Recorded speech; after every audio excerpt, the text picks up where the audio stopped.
মহুয়া মৈত্রকে bungalow খালি করার জন্য নোটিশ দেওয়া হয়েছিল। এবার সেই নোটিশকে চ্যালেঞ্জ করে দিল্লি হাইকোর্টে মামলা করলেন মহুয়া মৈত্র। আদালত মামলাটি গ্রহণ করে। বৃহস্পতিবার চলে এই মামলার শুনানি। মহুয়ার আইনজীবী জানান, তাদের এখনো কোনো কপি দেওয়া হয়নি।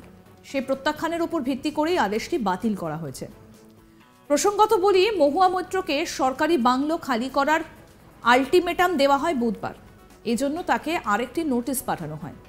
নোটিশে বলা হয়, তিনি বাংলো খালি না করলে তার বিরুদ্ধে বল প্রয়োগ করা হবে এবং তাকে বাংলো খালি করতে বাধ্য করা হবে। উল্লেখ্য যে সাংসদ পদ যাওয়ার পরে মহুয়া মৈত্র সরকারি বাংলো খালি করার জন্য বেশ কয়েকটা নোটিশ পেয়েছেন। তা সত্ত্বেও তিনি সরকারি বাংলো খালি করেননি। বিজ্ঞপ্তি অনুসারে সাংসদের সদস্যপদ হারানোর পর তিনি আর এই বাংলোটির জন্য যোগ্য নন। তাই তাকে 9B টেলিগ্রাফ লেনে টাইপ 5 বাংলোটি খালি করতে হবে। নিয়ম অনুযায়ী তাকে বাংলো খালি করার জন্য 1 মাস সময় দেওয়া হয়েছিল। তবে এর মধ্যে তিনি আদালতে শরণাপন্ন হলেও সেখান থেকেও সুবিধে পাননি। মহুয়ার উচিত অবিলম্বে সরকারি বাংলো খালি করা। বিজ্ঞপ্তিতে বলা হয়েছে, মহুয়া মৈত্রকে অবিলম্বে সরকারি বাংলোটি খালি করতে হবে। প্রসঙ্গত বলি যে সাংসদ পদ যাওয়ার পরে 1 মাসের সময়সীমা শেষ হতে 7ই জানুয়ারি তার জন্য বরাদ্দ বাংলো বাতিল করা হয়েছিল। মহুয়া মৈত্রকে সরকারি বাংলো খালি করার জন্য একাধিক নোটিশও দেওয়া হয়েছে। একই সঙ্গে সর্বশেষ বিজ্ঞপ্তিতে বলা হয়েছে, এখনই বাংলো খালি না করলে সেখান থেকে তাকে উচ্ছেদ করা হবে এবং প্রয়োজনে এজন্য বল প্রয়োগও করা হবে।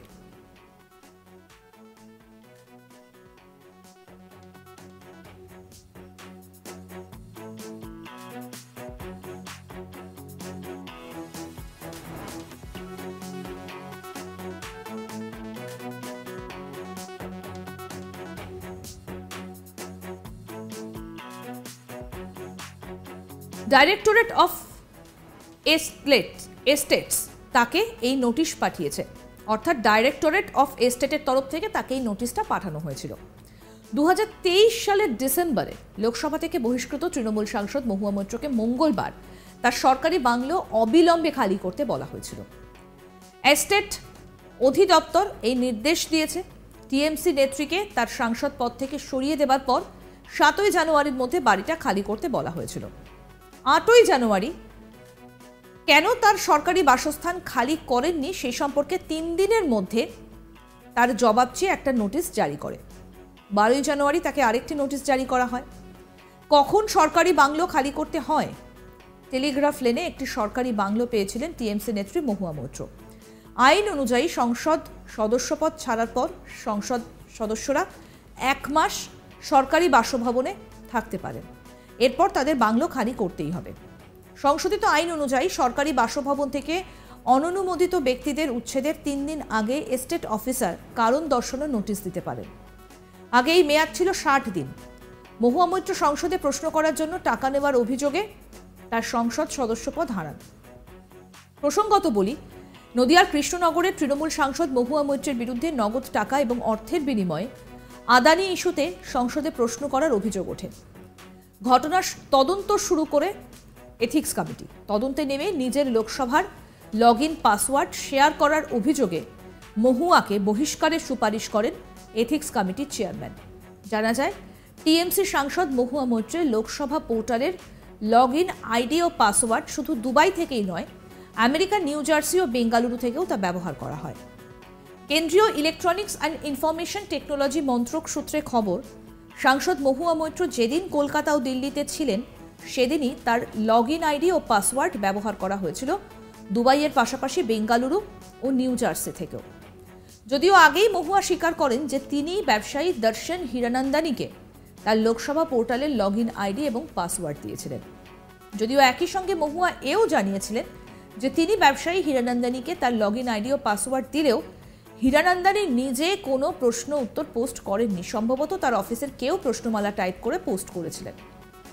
একই সঙ্গে তিনি জানান, প্রশ্নগুলি পোস্ট করার পর তার মোবাইলে ওটিপি আসে। সেই সময় নাকি তিনি এক ঝলক দেখে নেন প্রশ্নগুলো। এরপর সেই ওটিপি তিনি শেয়ার করেছিলেন ব্যবসায়ী হীরানন্দানীকে।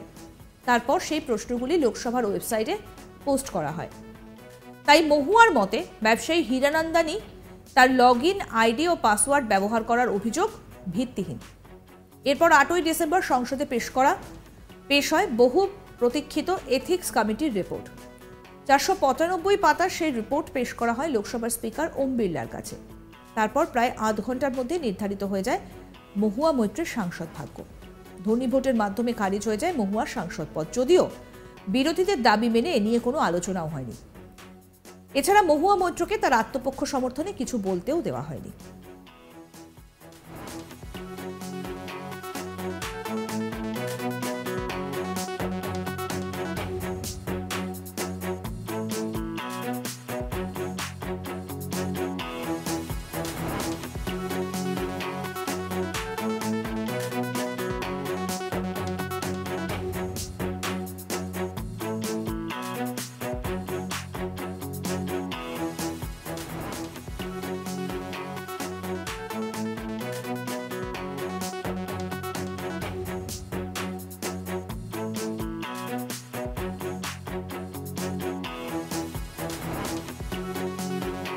মহুয়া মৈত্রকে বাংলো খালি করার জন্য নোটিশ দেওয়া হয়েছিল।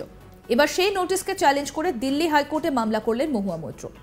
আদালত মামলাটি ইতিমধ্যে গ্রহণও করেছে। বৃহস্পতিবার চলে এই মামলার শুনানি। মহুয়ার আইনজীবী জানান, তাদের এখনো কোনো কপি দেওয়া হয়নি। সেই প্রত্যাখ্যানের ওপর ভিত্তি করেই আদেশটি বাতিল করা হয়েছে। প্রসঙ্গত বলি, মহুয়া মৈত্রকে সরকারি বাংলো খালি করার আলটিমেটাম দেওয়া হয় বুধবার।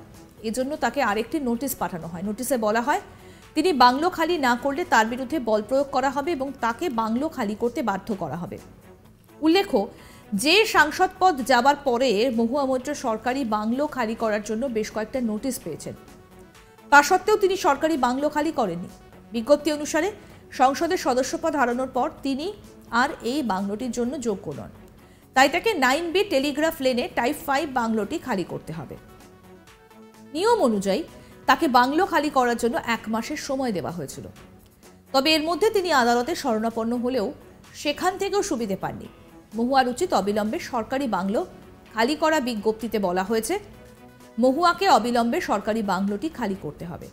প্রসঙ্গত উল্লেখ্য যে সাংসদ পদ যাওয়ার পর 1 মাসের সময়সীমা শেষ হতে 7ই জানুয়ারি তার জন্য বরাদ্দ বাংলো বাতিল করা হয়েছিল। মহুয়া মৈত্রকে সরকারি বাংলো খালি করার জন্য একাধিক নোটিশ দেওয়া হয়েছে। একই সঙ্গে সর্বশেষ বিজ্ঞপ্তিতে বলা হয়েছে, এখনই বাংলো খালি না করলে সেখান থেকে তাকে উচ্ছেদ করা হবে এবং প্রয়োজনে এজন্য বল প্রয়োগও করা হবে।